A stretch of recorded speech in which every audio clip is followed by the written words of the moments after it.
Todas las organizaciones modernas viven y respiran gracias a la información. Es su motor, su activo más valioso. Totalmente. Pero claro, esa misma dependencia las expone a una cantidad enorme de amenazas, muchas de ellas completamente invisibles. Y ahí está el problema. Hoy tenemos sobre la mesa una especie de manual, una guía para auditores y profesionales de la seguridad que busca, poner un poco de orden en todo ese caos. Ujú. La misión de este análisis es desgranar los métodos que se usan para medir y gestionar esos riesgos, para entender cómo se protege una organización desde dentro. Y es un tema que va mucho más allá de lo técnico, ¿eh? Es una cuestión fundamental para la supervivencia de cualquier negocio. Por supuesto. El objetivo es llegar a entender el porqué de cada control, de cada euro gastado en seguridad, y asegurarse de que esas medidas estén realmente a la altura de los riesgos a los que se enfrenta la empresa. Vamos a explorar desde conceptos muy básicos hasta metodologías, bastante complejas, pero siempre con un enfoque práctico. Vale, pues vamos a desgranar esto. Para empezar por el principio, el documento habla de objetivos, procesos y controles. La base es de todo. Suena un poco a libro de texto, pero a ver si lo entiendo bien. Es como decir que los objetivos son el destino al que quieres llegar, los procesos son la carretera y los controles son las señales de tráfico para no salirte del camino. Es una buena analogía. Es una analogía perfecta. De verdad, captura la esencia. Los objetivos son el qué quiere la empresa. Los procesos son el cómo lo consigue en el día a día. Y los controles son, esos guardianes que aseguran que el cómo no se desvíe. Claro. De hecho, el documento los agrupa en 4 familias, cada una con una misión muy distinta. A ver, ¿cuáles son? Primero están los disuasorios. Su función es puramente psicológica, desanimar a un atacante. El clásico aviso de esta red está siendo monitorizada. Exacto. No impide el ataque, pero hace que el intruso se lo piense 2 veces. Es el cartel de cuidado con el perro. Vamos. Luego están los preventivos, que son la primera línea de defensa activa. Un firewall, un antivirus. Su misión es ser el muro. Entiendo.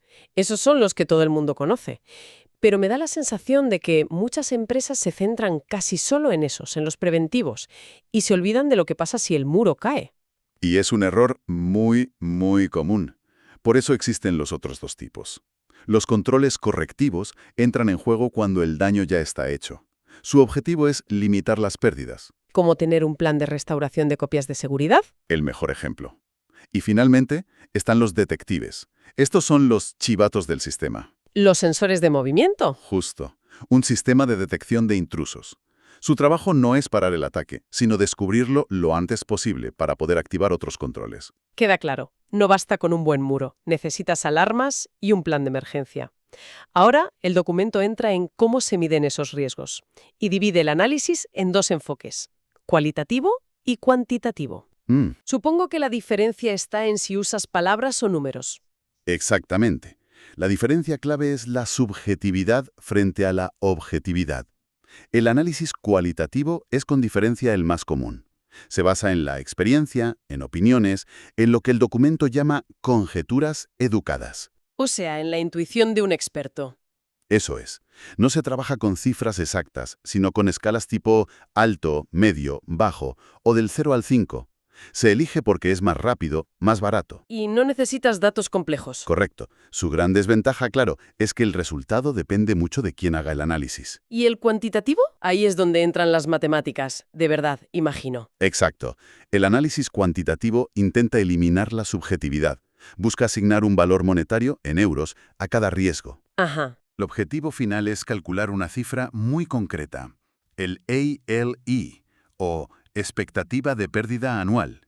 Es decir, ¿cuánto dinero esperamos perder por este riesgo cada año? Suena mucho más riguroso. Lo es, pero también es más difícil y costoso porque necesitas datos fiables.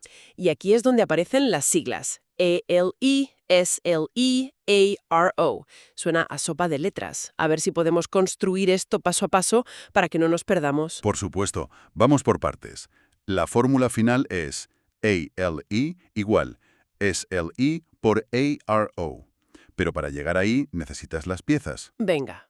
La primera pieza es saber cuánto vale lo que proteges. Eso es el TCO, o valor total del activo.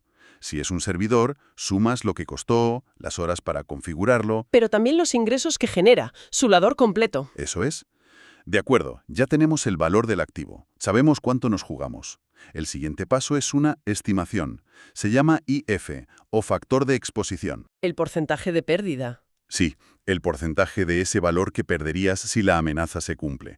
Si un virus cifra el servidor, pierdes un 20% de su valor o un 100%. Vale.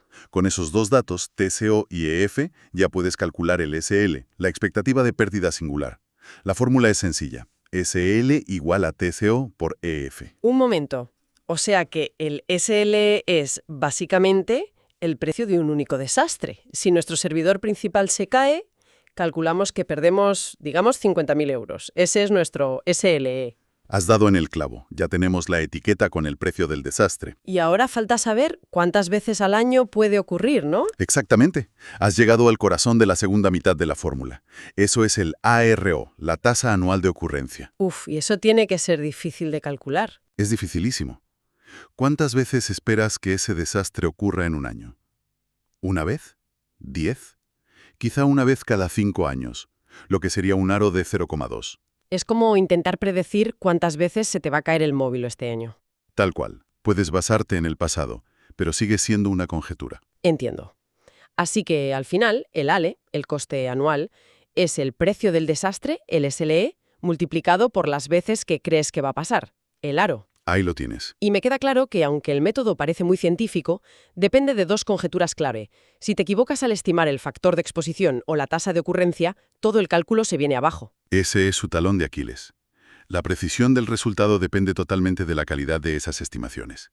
Y conseguir datos fiables para eso es un verdadero desafío. Vale, tiene sentido que el método cuantitativo sea tan difícil. Eso me hace pensar que el cualitativo, el que se basa en la experiencia, debe ser donde se libra la batalla del día a día. Y volviendo a eso, ¿la lista de posibles fuentes de amenazas que da el documento es fascinante? Sí, pone el foco en que las amenazas no son solo virus abstractos. Tienen nombre y apellidos. ¿Y qué nombres? Habla de espionaje comercial. Pero un momento, menciona explícitamente a exagentes de la KGB y la CIA trabajando como consultores. Sí, lo menciona. ¿Esto es real? ¿Las empresas de verdad se preocupan por tácticas de espionaje de Estado? ¿Eso es un nivel de amenaza completamente diferente al de un hacker adolescente? Es un nivel muy real en ciertos sectores. Industrial, farmacéutico, tecnológico. La propiedad intelectual vale miles de millones. Vaya. Pero como bien dices, el documento baja rápidamente a un nivel mucho más cercano y a menudo más peligroso, los propios empleados. Claro, el enemigo en casa. Y hace una distinción muy interesante. Descontentos, sobornados, deshonestos o incluso los administradores de sistemas con demasiado poder. Los califica como usuarios de alto riesgo. Y la lista de hackers también es muy gráfica. Los script kiddies, que son los novatos, los braggers o fanfarones. Pero el detalle que me ha dejado helada es que los experts, los de verdad, a veces usan a los braggers como señuelo. Es una táctica de distracción clásica. Es una finta estratégica en toda regla. Mientras todo el mundo mira el ataque ruidoso del fanfarrón, el experto entra por la puerta de atrás sin que nadie se dé cuenta. Por eso, identificar las amenazas no es suficiente. Necesitas herramientas para analizar sistemáticamente dónde podría fallar tu sistema. El documento presenta varias metodologías para ello. He visto dos que me han llamado la atención. FMEZA y CCA. Suenan muy técnicas. Lo son, pero la idea detrás es bastante intuitiva. Piensa en el FEMECA como el trabajo de un mecánico de Fórmula 1 desmontando un motor, pieza por pieza, antes de una carrera. Ajá. Revisa cada tornillo, cada manguito, y se pregunta, ¿qué es lo peor que podría pasar si esto falla? Es increíblemente exhaustivo. Vale, entiendo. Por otro lado, el CCA, el análisis causa-consecuencia, es más como el trabajo de un detective. ¿Un detective? Sí. Usa dos herramientas, los árboles. Con el árbol de fallos, empiezas por el crimen. La base de datos no funciona, y trabajas hacia atrás para encontrar a todos los posibles culpables. ¿Buscas la causa raíz? Exacto. Y con el árbol de eventos, empiezas con un sospechoso, se ha ido la luz, y exploras todas las fechorías que podría causar. Combina ambas vistas para entender el antes y el después de un incidente. Me encanta la analogía. Una es de ingeniero y la otra de detective. Pero hay otra metodología que parece reducir toda esta complejidad a una sola pregunta: el análisis basado en el tiempo, el TBA. Es una de mis favoritas por su elegancia. Reduce todo el problema a una carrera contra el reloj. Imagina que somos ladrones intentando robar un diamante de un museo. Me apunto. La fórmula clave es D plus R, P. Vale, vamos a resolver este atraco. ¿Qué es cada letra? P es el tiempo de protección. Es el tiempo que necesitamos nosotros, los ladrones, para forzar la cerradura y llegar al diamante. Es el tiempo que tardamos en superar los controles preventivos. De acuerdo. D es el tiempo de detección. Es el tiempo que tarda la alarma silenciosa en activarse y avisar a los guardias. El tiempo de los controles detectives. Entendido. Y R es el tiempo de respuesta. El tiempo que tardan los guardias en llegar desde que suena la alarma.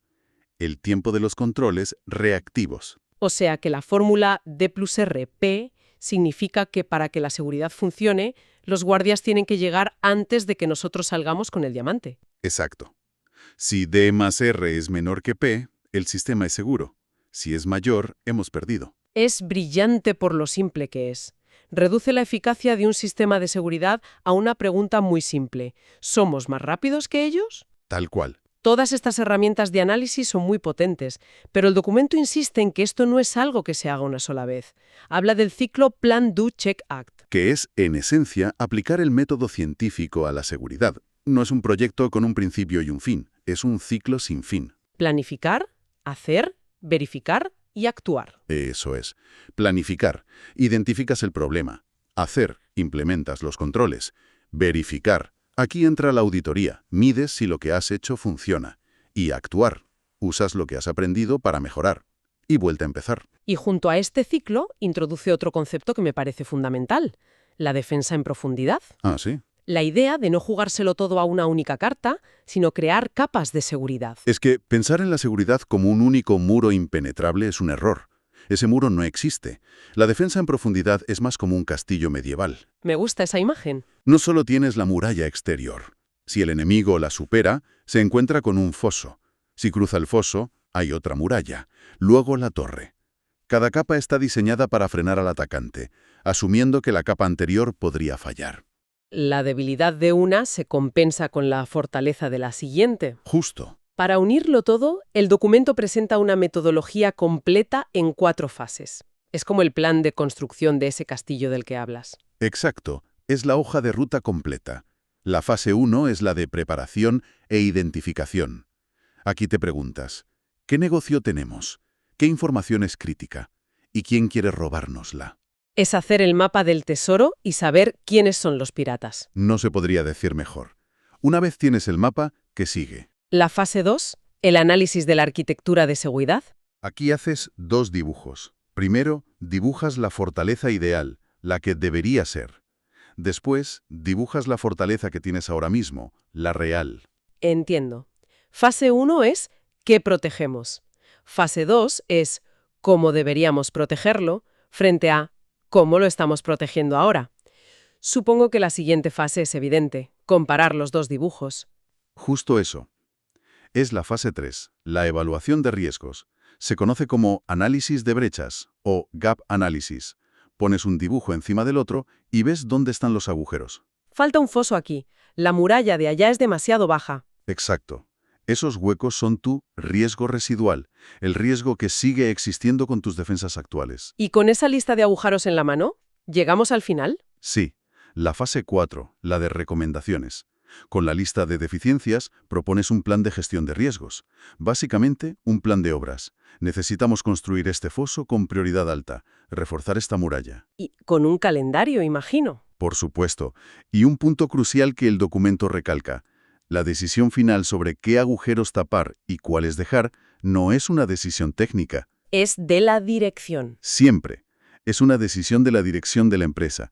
Ellos deciden qué nivel de riesgo es aceptable. Si tuviéramos que resumir las ideas clave de todo este análisis, diría que la gestión de riesgos no consiste en buscar la utopía de eliminar el 100% del peligro. Imposible. Se trata más bien de entenderlo, de medirlo de la mejor forma posible y sobre todo de tomar decisiones informadas. Es el viaje desde el no sé a qué me enfrento hasta tener una estrategia clara. Totalmente. Y hay una frase en el documento que creo que lo resume todo a la perfección.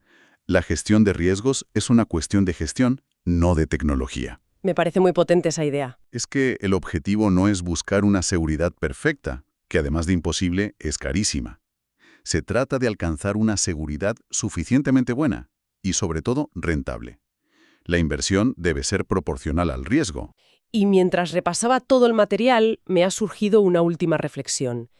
El documento se centra mucho en sistemas, en procesos, en herramientas, pero cuando vuelvo a repasar esa lista de amenazas que comentábamos antes, la que incluía a empleados descontentos, sobornados o simplemente la falta de concienciación, me surge una pregunta inevitable. La pregunta es, ¿hasta qué punto el mayor riesgo no gestionado de una organización reside en su tecnología?